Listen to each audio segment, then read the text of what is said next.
Hey, you playa, we all have dating preferences. You may want someone who's really tall or really good looking, who makes a lot of money, or who shares your value system. But there are some people out there who have really delusional takes, and they are living in a fantasy world looking for the partner that they want. So let's walk through some of the actual stats about men and women to see if you're one of those delusional people or if you're keeping it real and want to date someone that can actually exist.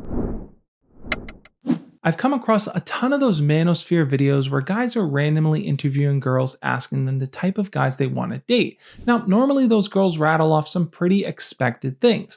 I want a guy who's 6 feet tall or taller. I want a guy who's slim and muscular and good looking. But then they drop something else in there like, I want him to be making $250,000 a year. Now, a lot of these girls are pretty young themselves, so to expect that of a young guy is pretty rare. But once they punch in all the numbers and show the girl that what she's looking for pretty much doesn't exist, they are bewildered. Looking at the data, we can see that only about 14.5% of guys are 6 feet tall or taller, meaning the majority of men are under 6 feet, yet this is a very strong preference that a lot of girls have. When it comes to how much money guys are making, only about 12% are making $100,000 or more. 34% of men are making only $50,000. So when they throw out these big figures of 100,000, 200,000, 500,000, a million, it just seems a bit ridiculous. Now, granted, I think a lot of these street interviews are with people in areas where maybe they are looking for a certain caliber of men and not the average guy, but I still think it's a pretty ridiculous thing to ask for. And when it comes to looking for a male partner who's slim and slender, we need to look at the reality in the US. About 40.3% of men between the ages of 20 and 39 are considered obese. So granted, the majority of people are not considered obese, but that's a huge chunk of the US male population that we're talking about. Another unspoken expectation that women may have of men is that somehow they're going to be super confident, experienced when it comes to talking to girls, they're always going to be smooth, never experience awkwardness or nervousness around her. But the reality is that 24.93% of men between the ages of 18 and 30 are virgins, meaning they've never had a sexual experience or they have very limited sexual experience with women. Somehow this is hoisted onto men. There's this expectation that they're going to have this sexual bravado, but the reality doesn't always match up. If you're a guy watching this, you might be thinking, man, it is impossible to date a girl because their expectations are way too high.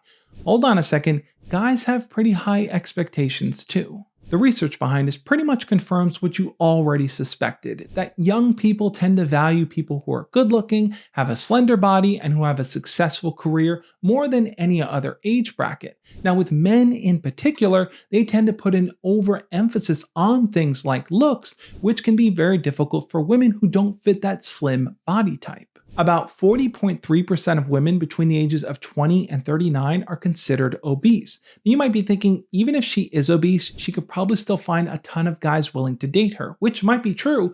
However, that doesn't mean navigating the dating market is any easier. You see, guys put a higher emphasis on looks and body types, so they're way more judgmental of women who don't fit that perfect mold. According to the data, factors like how tall a girl is or how much money she makes doesn't really matter as much compared to looks when we're talking about young men. But what does come up a lot with young men, especially with a lot of this rhetoric pushed in the manosphere and red pill communities, is whether or not the girl is or is not a virgin, how many partners she's had in the past, what is her body count. And if a guy is looking for a girl who doesn't really have a lengthy past sexual history or even none at all is a totally legitimate preference, we need to really look at what that pool size looks like. How many women actually fit into that criteria? According to one study, we can see that decade over decade, the amount of women that are marrying with 0 sexual partners as virgins is shrinking. In 2010, it was only about 5%. So adjust that for a whole nother decade and we can expect a number far less than that. If we look at some of the most up-to-date data from the CDC, we can see that between the ages of 18 and 19, only 29% of women have 0 sexual partners. Between 20 and 24, 12.3% of women have 0 sexual partners. And from 25 to 44, only 1.6% of women have 0 sexual partners. That means this idea propagated by the manosphere of looking for this pure, innocent virgin really isn't realistic looking at actual data and standards of women today. We're talking about 1.6% of women over the age of 25. If we're really going to dive into what's delusional, holding out for that 1.6% meets the criteria. But I will say this, if a person has preferences, that doesn't necessarily mean those are deal breakers. Those are just things we prefer. Meaning, if we encounter a partner who doesn't meet our ideal standard, that doesn't mean we're not going to be willing to date them. There are other factors that we take into account when we're choosing a partner. So don't assume a girl is going to immediately write you off if you don't meet one of those defining factors. You may make up for it in a ton of other ways. Overall, I don't really think it's a kind thing to call people delusional because of their preferences. They're shaped by your cultural upbringing, the society that you live in, and your genetic makeup. Instead of chastising and making fun of people, let's instead aim to educate them, to teach them about the data that exists out there, to help them get a realistic focus and scope of who they can actually date.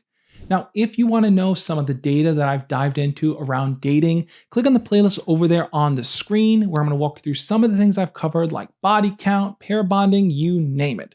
Check out those videos, and I'll catch you next time. As always, love and peace.